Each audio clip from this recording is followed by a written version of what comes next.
Everyone thinks a higher minimum wage is just automatically a better life for everyone. But minimum wage is not a magic raise. So raising the minimum wage $20 an hour doesn't make our society richer. It does quite the opposite. It just makes everything more expensive, and it makes things more expensive for the people who feel it the most. So the people who would be getting the minimum wage, be making the $20 an hour, would feel it the most and would basically negate their wage to begin with. All right, so let's break it down. Minimum wage is often framed as this moral issue, like, people deserve more money. While I think that's accurate and true, I think, do we deserve more value? But we also have to produce more output. You get what you deserve. But economics, basic economics, doesn't run on intentions. It runs on incentives. That's how the world works. It runs on incentives and trade-offs. From the Austrian perspective, minimum wage is something just very simple. It's a price floor on labor. That's all it is. Like, if you think, again, minimum wage, if businesses say, oh, okay, well, I'll pay you $4 an hour for this thing, right there, that cuts out 99%, whatever, 95% of all people who would take that job. They'd be like, hell no. But people who are just getting started, people who just need to get their foot in the door, do something to become a part of the economic engine, yeah, they're going to take that job, and they're not going to have that forever. This is why the economy, what we have is we have mobility, and we work our way up. We start this working a job, and we increase our value, we increase our production, our knowledge, and as we work our way up there, our value becomes higher as we work longer. Just like setting a minimum price on milk, or gas, or rent. So what happens when you force a price higher than the market would naturally set? Only two things are going to happen. This is why it frustrates me so much. Economics is very simple, but then you have these morons thinking that they could somehow circumvent the laws of natural order. So two things will happen. One, you get less demand. And two, you get more supply. It's not rocket science. Economics isn't rocket science. It's basic logic and reason. Well, I guess that's why a lot of it is lost and misunderstood on. So in plain English, businesses want to hire less labor, or more people want those higher paying jobs. Supply and demand. And the gap, that's unemployment or underemployment. And this usually hits the least experienced workers first, which is the very people you're trying to help by raising the minimum wage. Entry-level workers and people trying to get their first shot. All right, so here's the scenario. So let's say now, tomorrow, overnight, minimum wage is now $20 an hour nationwide. That sounds great, right? Oh, all right, sweet, make it $20 an hour. But zoom out. You're a business owner. Your labor costs just exploded overnight. So what do?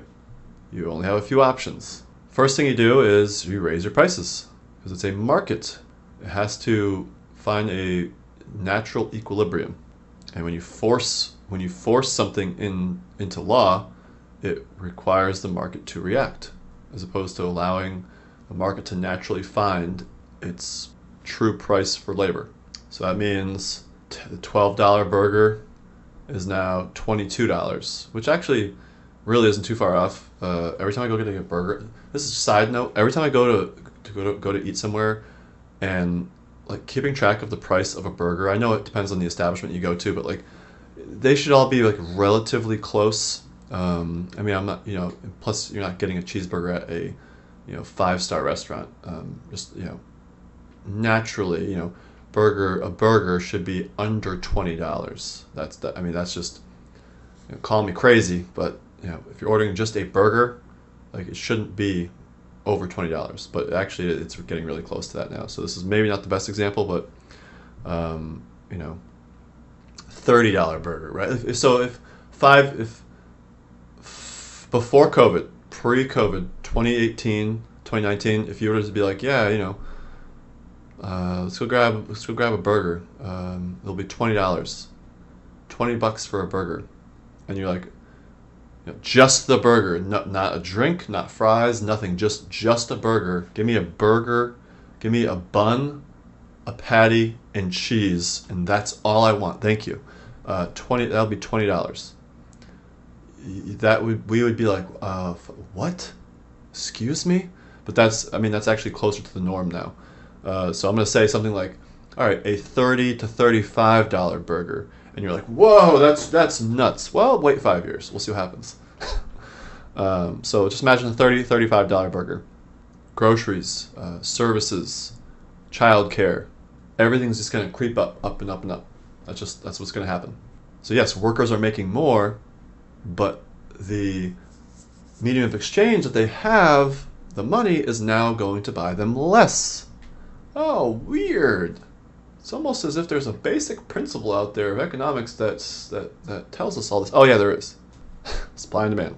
Second option, cut those jobs. Just fucking boom, gone, cut them. Instead of 10 employees, maybe try to get away with 7 or 6. Everyone gets fewer hours. Same people, less opportunity.